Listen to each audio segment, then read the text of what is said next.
ஓராண்டு காலம் தடுப்பு காவலில் வைக்கக்கூடிய குண்டர் தடுப்பு சட்டத்தில் விதிக்கப்படும் நபர்களுக்கு அந்த புக்லெட் அப்படின்னு சொல்லக்கூடிய ஆவணம், அந்த வழக்கு தொடர்பான ஆவணங்கள் வழங்கப்படுகிறது. ஒருவேளை இந்த வழக்கு தொடர்பான ஆவணங்கள்ல சில ஆவணங்கள் அந்த குற்றம் சாட்டப்பட்ட நபருக்கு கொடுக்கப்படாத சூழல்ல சட்டம் அதனை எப்படி பார்க்கிறது? பொது அமைதிக்கு பங்கம் விளைவிக்கும் தருணங்கள்ல அந்த மாதிரியான நபர்களுக்கு எதிராக அவர்கள் மீது பல வழக்குகள் பதிவு செய்யப்படுகின்றன. அவங்க வெளியே இருக்க காரணத்தினால பொது அமைதிக்கு பங்கம் ஏற்படுகிறது, பப்ளிக் ஆர்டர் கெடுகிறது அப்படிங்கிற தருணங்கள்ல சிட்டியை பொறுத்த வரைக்கும் கமிஷனர்களும் மற்ற மாவட்டங்கள்ல மாவட்ட ஆட்சியரும் ஓராண்டு காலம் தடுப்பு காவல் விதித்து யார் அவங்க தடுப்பு காவல் விதிக்க நினைக்கிறாங்களோ சட்ட முறைப்படி ஒரு உத்தரவு பிறப்பிக்கப்படுகிறது. ஆனால் அந்த உத்தரவு பிறப்பிக்கப்பட்டாலும் அதற்கென சில நடைமுறைகள் இருக்கின்றன. அந்த நடைமுறைகள் மிக கடுமையான அளவிலே அதாவது நடைமுறைப்படுத்தப்பட்டு பரிசீலிக்கப்பட்டு உண்மையிலேயே அந்த நபர் தடுப்பு காவலில் வைக்க உகந்த நபரா அப்படிங்கறத பார்ப்பதற்காக ஒரு சட்டத்திட்டங்கள் வகுக்கப்பட்டிருக்கிறது. அந்த மாதிரியாக இருக்கும் பொழுது தடுப்பு காவலில் வைக்கப்பட்ட ஒரு நபருக்கு உத்தரவு பிறப்பிக்கப்பட்ட நாளிலிருந்து இருந்து அவர் தன்னை நிரபராதி, தனக்கு எதிராக கொடுக்கப்பட்ட விஷயங்கள் தவறானவைன்னு காமிக்கிறதுக்காக அவர் ஒரு மனு கொடுக்கலாம், ரெப்ரசன்டேஷன் கொடுக்கலாம் சம்பந்தப்பட்ட உத்தரவு பிறப்பிக்கும் அதிகாரிக்கு. அதன் பிறகு அதுக்குன்னு சொல்லி சில நடைமுறைகள் இருக்கிறது. போர்டுக்கு போய் அட்வைசரி போர்டுல அவர் ஒரு மனு கொடுக்கலாம். அதன் பின்னர் அவர் நீதிமன்றத்தில் ஒரு ரிட்டு மனு ஒன்று தாக்கல் செஞ்சு அதுல தனக்கான பரிகாரத்தை பெறுவதற்கு சட்டத்தில் இடவகை இருக்கிறது.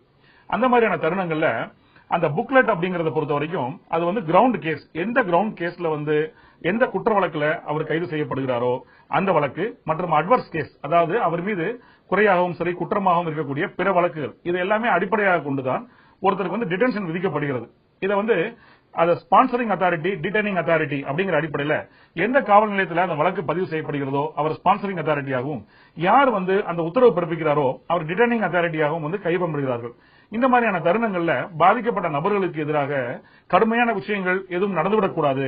குற்றம் சாட்டப்பட்ட நபர்கள் உண்மையிலேயே அந்த குற்றத்தை புரிந்திருக்கிறார்களா, அந்த பொது அமைதி பாதிக்கப்படுமா அப்படிங்கிற விஷயங்களை அவர்களை பாதுகாக்கும் முகமாகத்தான் பலதரப்பான விஷயங்கள் சட்டத்தில் இருக்கிறது. சமீபத்தில் சென்னை உயர்நீதிமன்றத்தில் நீதியரசர் எஸ் தமிழ்வாணன் மற்றும் பி ராஜேந்திரன் அவங்க முன்னாடி அந்த அமர்வுக்கு முன்னாடி ஒரு வழக்கு விசாரணைக்காக வருகிறது.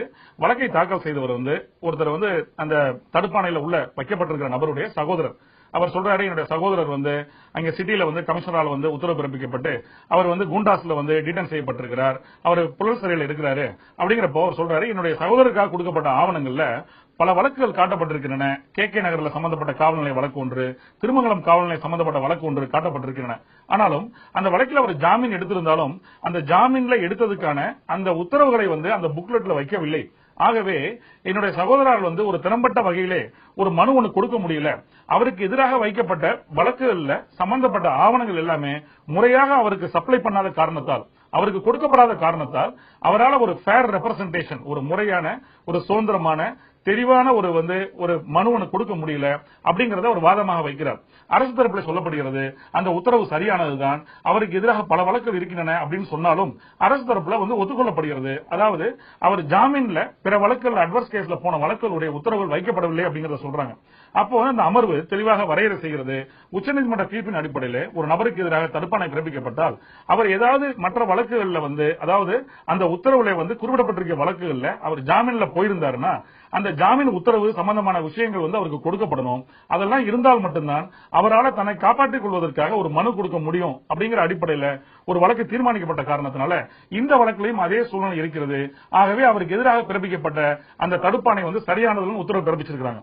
அந்த அடிப்படையில் எந்த ஒரு வழக்காக இருந்தாலும் சரி, தடுப்பாணை வழக்குகளை பொறுத்த வரைக்கும் அதுல குற்றம் சாட்டப்பட்ட நபருக்கு எதிராக சொல்லப்படும் அந்த வழக்குகளை பொறுத்த வரைக்கும் அனைத்து ஆவணங்களும் அவருக்கு கொடுக்கப்படணும். அப்படி கொடுக்கப்படாவிட்டால் நீதிமன்றம் ஏற்றுக்கொள்வது கிடையாது. மீண்டும் வேறொரு வழக்கோடு உங்களை சந்திக்கிறோம். அது